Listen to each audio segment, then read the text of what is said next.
you don't remember history or didn't repeat it.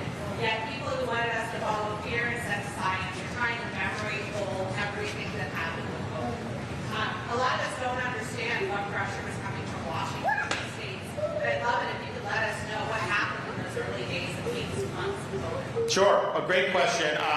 Look, there was immense pressure. I mean, on Thomas, more pressure on congressmen about this. Washington was pushing down the White House COVID task force, the Fauci task force, pushing down CDC, Department of Homeland Security was pushing stuff down, all down on the local governments, on the states. And what ended up happening was, you know, when I said, look, we're not going to be following this, you started to have federal agencies working directly with local governments in Florida to impose restrictions over the state. What the state was saying was the right thing to do. So, like, for example, we never mandated masks in Florida.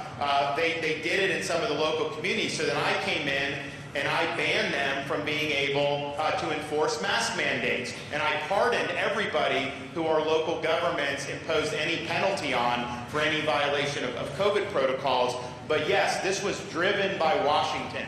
And, you know, you can look and say, like, obviously California had lengthy lockdowns. You look at, like, a Georgia. Georgia opened very quickly. Donald Trump attacked Georgia for opening the economy. You look at Florida. We became the epicenter of freedom. Everyone all over the world was coming to vacation or to live in the state. So you had radically different views or radically different approaches. But I don't think any of the states would have done that without the Trump administration pushing that to begin with. And I think what he had the opportunity to do was to say, don't do that. Keep it more like Sweden. Keep the economy going. Take precautions on a voluntary basis, but don't force that. And so I think that whole template was wrong. And it appeared to me to be wrong after basically about 4 to 6 weeks of it, where you really couldn't see much difference in outcomes based on whether there were restrictions here or there or not. So here's the thing. There needs to be accountability just because it did do a lot of damage to this country. I mean, there was a lot of kids in places like Chicago and Los Angeles that got locked out of school for a year, over a year. Teacher union would be locking out, and then these union members would be in the Bahamas partying and posting on Instagram. So the kids were denied an education. They were still getting paid and living their best life. That shows you all you need to know about some of this stuff. And I remember one of the things that really exposed this to me in a really big way was when the BLM riots started. Because you remember, this is like late May of 2020.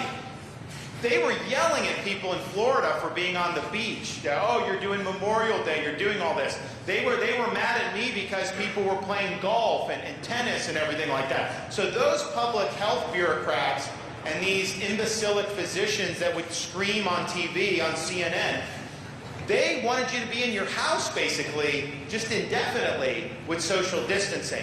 Well, then you had the protests and the riots. And the question is, well, wait a minute. If it's wrong for somebody to play golf, or it's wrong for somebody to go to the beach, or it's wrong for somebody to have a gathering in their home, well, it's got to be wrong to do these protests and the riots. And what these health bureaucrats said was, actually, it's wrong to protest lockdowns, but somehow it's okay to do BLM protests and riots, and they wanted us to believe that somehow those gatherings were essential for public health, whereas anything else that didn't fit their ideological litmus test was not. That's when you know these people were full of it. And they were all a bunch of frauds. This all got so politicized. So I think you need accountability, because this can never happen to our country ever again. And we've got to make sure, and you need leadership to ensure that. And that's what we'll do.